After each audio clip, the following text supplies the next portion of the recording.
the most important guitar lesson you've ever heard or never heard. That's what I meant to say. I'm gonna shake it up, but shit falling. Okay, I forgot what the most important lesson. Okay, so why do I have a keyboard here? That's a good question. Learning to play piano is fucking hard. And learning guitar can be easier than piano, and I'm going to show you how we can exploit the guitar, alright? We're going to exploit it, and it's going to make it easier for us to learn how to play. So, if you're learning to play piano, at first you're going like, hey, look, they've got the sharps or flats where, you know, they're both, like, oh, already confused, but whatever. Point being, sharps and flats are the black keys, so they are, you see, and you don't have to learn which keys are sharps or flats, because you see it, they're black, they're the little keys, so you know this. On a guitar, which ones are sharps or flats? Who the fuck knows? And plus, depending on how the guitar's tuned, who really the fuck knows? The guy playing it? Maybe. Maybe not. I don't know. And he's like, what do you mean? Of course the guy playing it knows. Not necessarily. Because that's what I'm going to talk about. Guitar lends itself well to using patterns, which I think all music theory is technically patterns, but I think guitar does even more so. Let me explain. So if I'm going to learn a scale on a keyboard, right?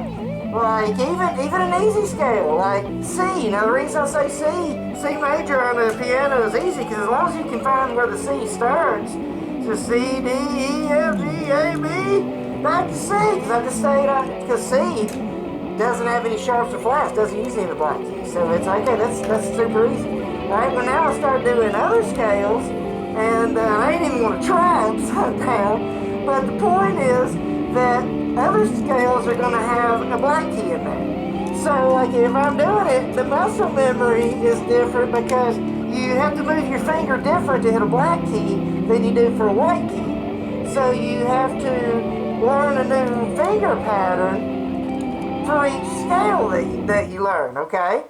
Whereas on guitar, okay, here, I'm gonna do it now. Let's see, I'm gonna do like an A minor here, okay? Let's see if I can see that.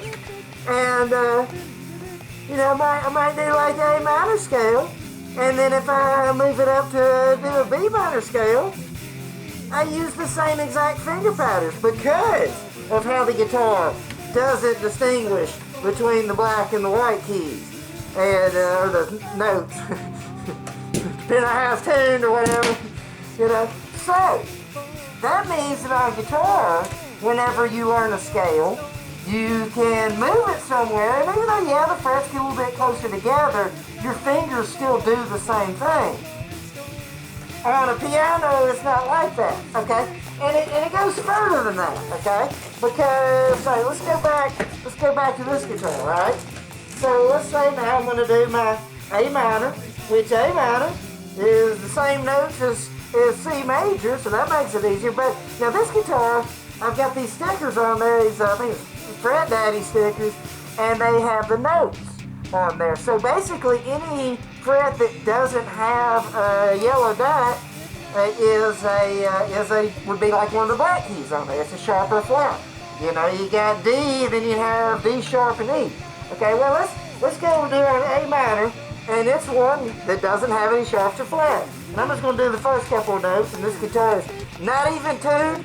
It wasn't even trying to be. It's like a whole step down, and then who the hell knows what? It's been sitting in a corner. And that's not the point. But, you know, you play, you know, your A, and then your B, and your C, and then your D, and your E, and your G, and your A. And you're like, okay, I got my A minor. And then you move that up to B minor, and you can play, you know, it'd be, oh, now I got some notes that are, ooh, they're sharps and flats. In B minor. Let's not even think about what sharps or flats they are, but we know we have them. Okay? And then, so you have to, even though you have to be hitting sharps or flats, it's still the same. Alright, well now, you also have other scales that you would be playing. And like let's say with A minor, you would do the Phrygian mode. And see, and that means that on the second note, you're gonna hit a flat there, or you're gonna hit A and then B flat. It's fucking crazy, you know. All right, well, so think about it. On guitar, if you're gonna do a wild scale like that, you would number one have to memorize where the notes are. Then you'd have to memorize the scale, the normal scale. Then you'd have to memorize like how it changes to do the Phrygian scale, and then you'd have to do that, for all the different scales or keys that you want to play in. And my point is, it started to get overwhelming, and that's why fucking piano is overwhelming, because you do have to do it that way. But on guitar, once you learn the pattern of a scale, the finger pattern stays the same and you can just move it somewhere. So, and then you don't even have to know exactly what kind of scale or pattern it is you're doing.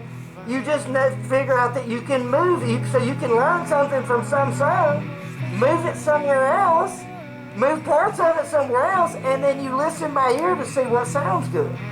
And so, you can write whole songs like that.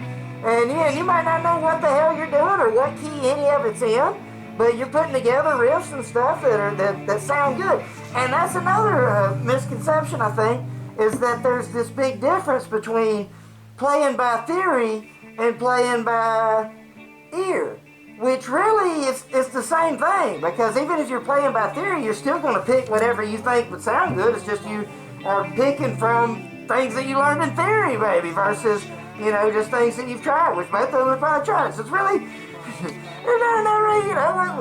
it's all patterns, is my point, because even if you are doing it by theory, it's still just patterns. So once again, I would imagine maybe people classically trained guitar players would actually learn all the notes on the fretboard, and then learn all the individual scales, and then learn what they would be once you have changed them into the different modes. And then if you're doing some more exotic scales after that, you would, by that point, you're really going to have to know. And there's a lot of different things to keep together at once, whereas if you've learned a pattern, you can learn how the pattern changes into a different exotic scale, then you can just move it to whichever key you want to play that exotic scale in. So what I'm looking at combining patterns and theory is the way to get the most mileage for your buck, most bang for your mileage. And the guitar lends itself that there because it doesn't distinguish from the rock and white keys. So when you look at a piano, you think, oh, it makes it easier because it's got... No, that actually, in my opinion, makes it harder because you can't transfer patterns. Whereas guitar, you can. And then that also means on guitar, you can come up with some crazy stuff where you just make up a pattern or whatever, and then you can move it in different places, and just that itself will end up sounding pretty cool. So, whether you play by theory or whether you play by just looking for patterns, or whether you, like I try to do, combine both and look for patterns in theory to make it easier to apply the theory, point is, everybody plays guitar and it's awesome. So everybody have fun playing guitar. And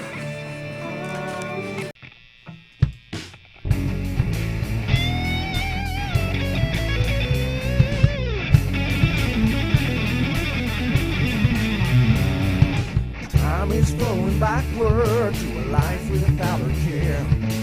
Tried to find a memory, but it wasn't there.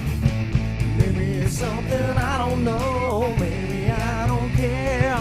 Maybe it's something you should outgrow, maybe you should share.